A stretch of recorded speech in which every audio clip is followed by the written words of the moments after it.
thanks for joining me again. I thought today I'll just make one up as I go along. So I'm just putting clean water all over this Fabriano 15 by 11 cold pressed watercolour paper. I'm using the large one round today. I'm going to go a bit of raw sienna, Winsor and crimson, a bit of burnt umber, lemon yellow, back to the raw sienna, a bit of light ultramarine. Just dip the tips in, just to bring the hairs back together. And you do get the odd hair fall out of these, it's just an occupational hazard, I'm afraid. Back into the raw sienna, ultramarine, burnt umber. Just experimenting really, to be honest with you. It's the only way to discover new things if you experiment. Don't be afraid of making mistakes.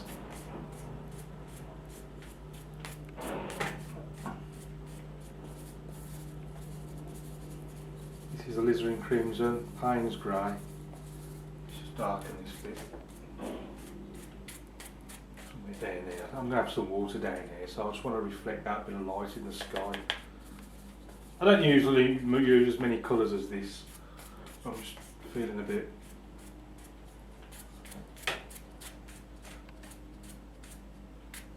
what's the word?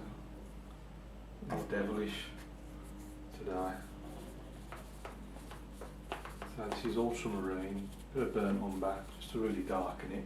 Just to darken these edges, just makes it look more dramatic really. Let's do that again. Up there, bit down there. Right, that's all I'm going to do for that there. Let's have some like distant mountains or something. So I'm not going to wait for the paper to dry just yet. I haven't cleaned the brush, so it's still got all the same colours on. And then you'll just have them up there. Some big ones going on. Something like that.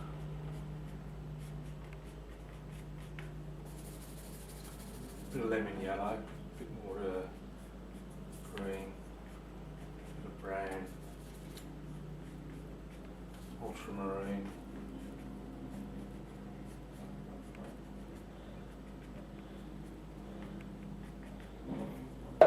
Before I do anything else, just give that a quick dry.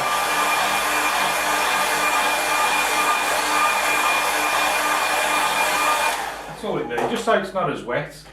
So the paint goes on a bit stronger when I put the next layer in. Paper stretched slightly, so I'm just going to pull it tight and refix it with these big clips. Right then, let's have another go at it. So this time, I still haven't cleaned the brush. There's no real need.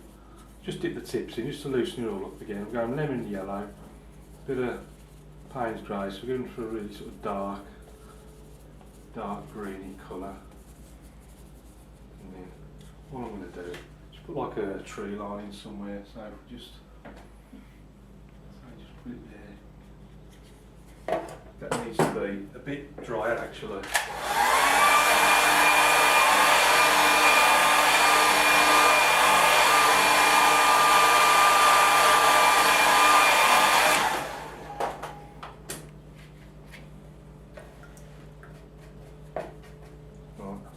Dip my brush in the water by mistake, so I've now got a clean brush. I'm straight in with the back into the lemon yellow, Payne's grey. It's a really dark greeny colour, and then it's just sort of what I'm going to do is just flick up like that. And it just looks like distant trees.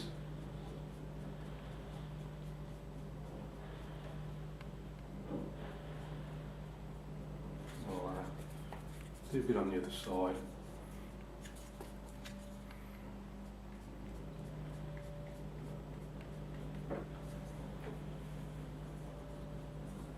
And then under those, let's have just a bit of raw sienna.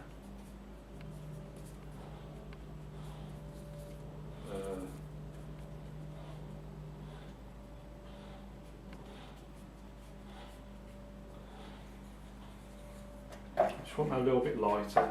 So I've just cleaned it. That's going to go on. Just to fill that little gap in there. Just a dab of, all I'm going to do is just dabbing like that, just to just very subtly change the colour.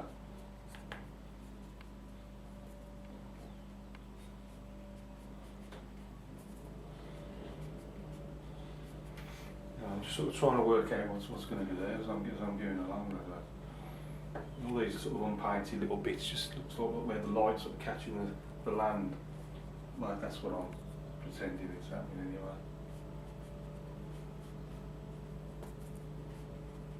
A bit more ultramarine, just to darken it a little bit.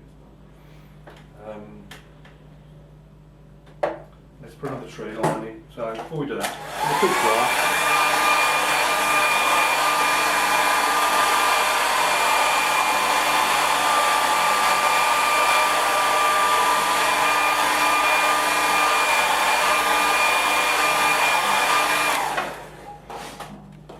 And it's back into that lemon yellow, Payne's grey.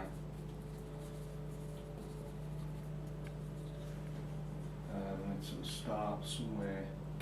Sorry, straight there, just going to pull that one out. We start somewhere about there, a bit darker. And again, make sure you leave the gap, don't go right up to the other tree line, because you're looking for that sort of bit of land in front of it, otherwise you'll lose the contrast.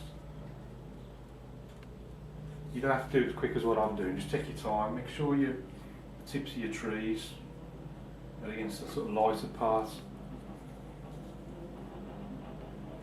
There's something on this side as well. Just flick that right up there like that. All the way. Well, you can bring that in front of that one. Clean the brush. And you're going to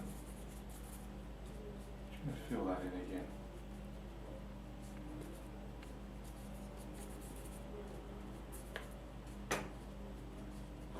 Just laying it on coming down.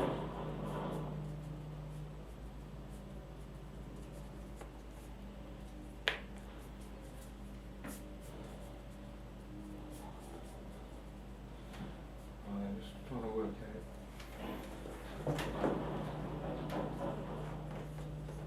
Sort of, we say that that's water there.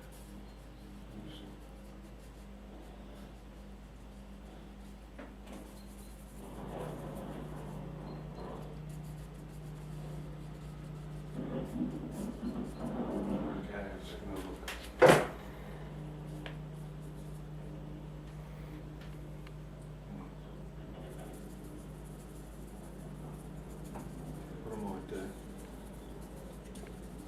Into that lemon yellow, Payne's grey.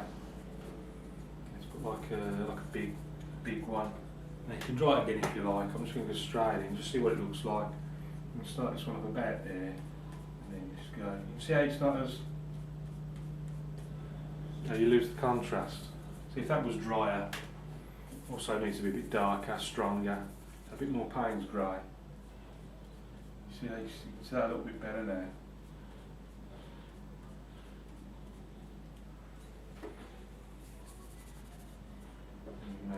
Some on this side as well. Clean the brush. I'm going to change that to grass.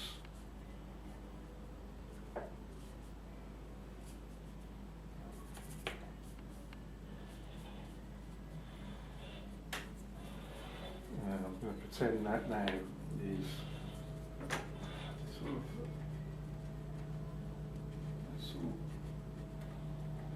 I'm going to make that the water there, just reflecting off the water.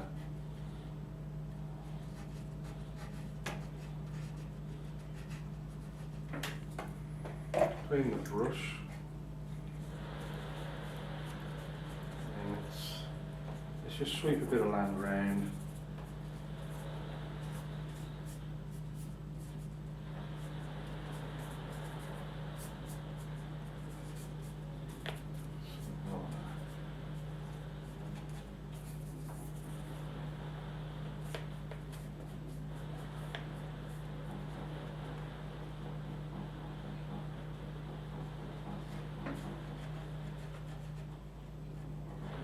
like the sort of muddy banks down below by the shoreline. You're in there like that.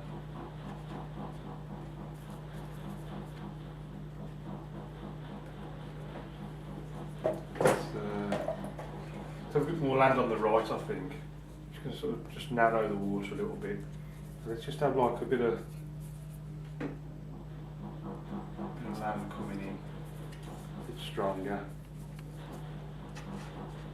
Let's just go from there.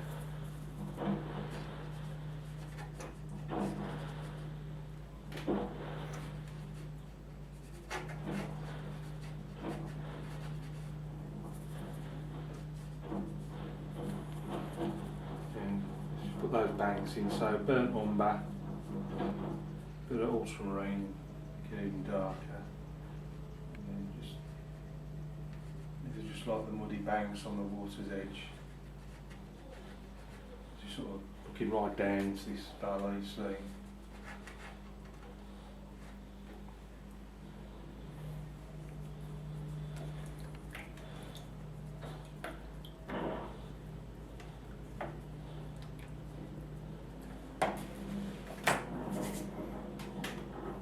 Just going to quick dry.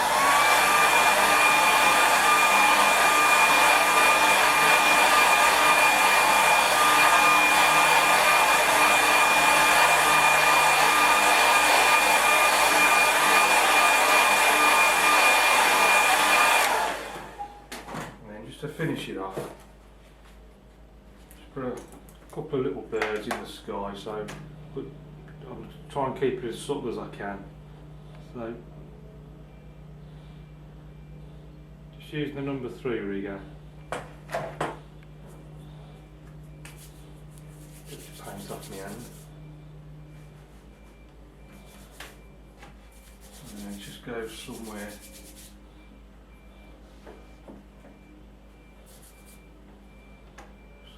Very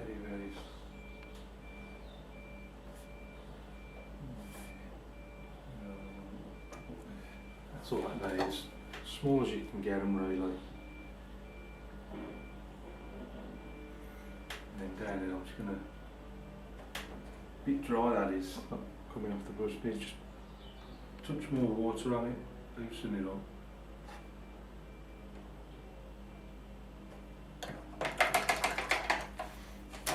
Call that one finished. So let's see what it looks like with the mount on it. So this is our finished paint with the mount on. I'm starting with the sky. I threw quite a few different colours into it. I mean, we've ended up with sort of this browny, tanny sort of colour ultimately. But the important thing was to preserve this lighter area which comes reflected right down into the water at the bottom. Distant hills and mountains, always put in using the same colour as the sky, helps push them right back, right into the background. Only just visible in some instances, and then as we come closer, the sort of tones get stronger, the mixes get stronger, more paint, less water. You can see with these really dark trees as we put them on. Just flicking up with the height brush to create this tree line. You see what I had done, what I'd want to do different if I did it again. I've done them all sort of parallel. They all it all looks a bit artificial. I should have done them a bit more random, you know, sort of curving around up and down and whatnot. I wasn't too sure where to start the water, but I've sort of continued the land all the way down and sort of done the water right at the bottom. Again, getting that lighter area in the middle, reflecting the light in the sky. You can see the difference here. Dry the paper first and you get a nice sharp contrast there with the lines, the tree line against the background. Do it when it's damp and you can see the difference here. It's a lot softer, not as defined.